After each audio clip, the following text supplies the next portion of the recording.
Praise the Lord. माझ्या भावा बहिणींनो, आपल्या सगळ्यांना माहिती आहे शेवटचे दिवस आहे. आपलं पवित्र प्रभू येशू ख्रिस्त यांनी ऑलरेडी 2000 वर्षापूर्वी आपल्याला या येणाऱ्या दिवसाची भविष्यवाणी केलेली. मत्ते 24मध्ये म्हटलेलं आहे की भूकंप येईल, महामारी येईल आणि दुष्काळ येणार आहे. आणि ह्या गोष्टी आपण आपल्या डोळ्यांनी स्वतः बघितलेल्या आहेत. माझ्या भावा बहिणींना 2020 हे गेलेलं वर्ष आपल्याला कसं गेलं आपल्या सगळ्यांना माहिती. कोणाला सांगायची गरज नाही, कारण शेवटचे दिवस आहे. आणि हे सगळे महामारी, दुष्काळ आणि भूकंप यायचं कारण हेच आहे की आपले पहिल्या माता पिता आदम आणि हवेने पाप केलं.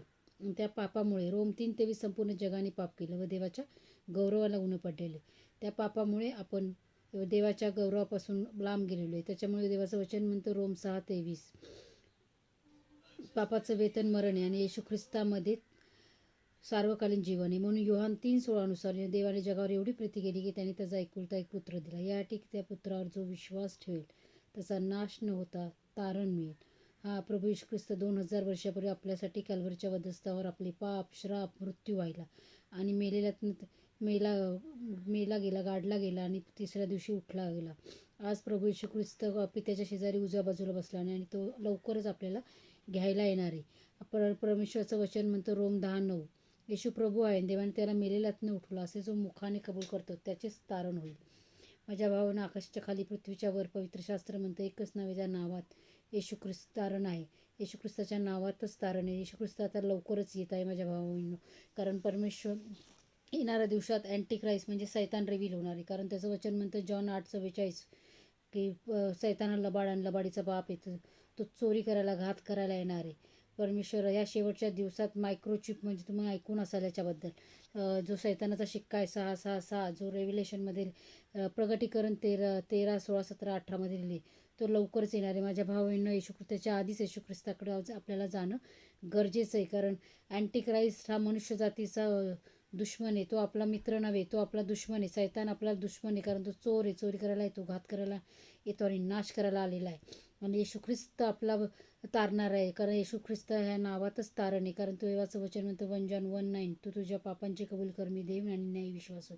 तो आपला न्याय आणि विश्वासू. 1 जॉन 1:7 देवाचा पुत्र प्रभू येशू ख्रिस्त याच्या रक्ताने सर्व अपशुद्ध आहेत. माझ्या भावा बहिणींनो, आजच तारणाची वेळ आहे.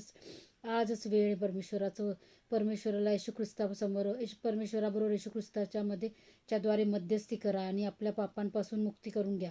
कारण देवाचं वचन म्हणतं पापी माणसाला स्वर्गाच्या राज्यात प्रवेश मिळणार नाही आहे. आणि योहान 14:6 म्हणते देव येशू ख्रिस्त म्हणतो मार्ग, सत्य, जीवन मीच आहे.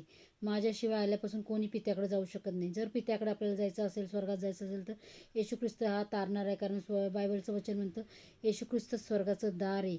माझ्या भावा बहिणींनो, आजच येशू ख्रिस्ताला तारणारा म्हणून स्वीकारा आणि आपली पापे कबूल करा. आणि त्याच्या रक्ताने जे कॅल्व्हरीच्या वधस्तंभावर 2000 वर्षापूर्वी रक्त सांडलं, त्या रक्ताने आपल्याला स्वच्छ पवित्र करा.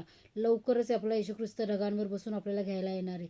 तुम्ही आजपर्यंत जे काही बघितलं, जे पवित्र शास्त्रात म्हटलं तसंच झालंय. आणि परमेश्वराचं वचन 1 थेसलोनियन 4 13, 14, 15, 16 आणि 1 कोरिन्थीन 5:15-52 म्हटल्याप्रमाणे लवकरच आपल्याला डोळ्यांची उघडझाप होण्याच्या वेळ इतकाच येशू ख्रिस्त आपल्याला लवकर घेऊन जाणार आहे. देवाचं वचन म्हणते येशूच्याद्वारे महानिद्रा पावले यांच्यावर आपण लवकरच येशू ख्रिस्त आपल्याला घ्यायला रॅप्चरमध्ये घ्यायला येणार आहे. त्यामुळे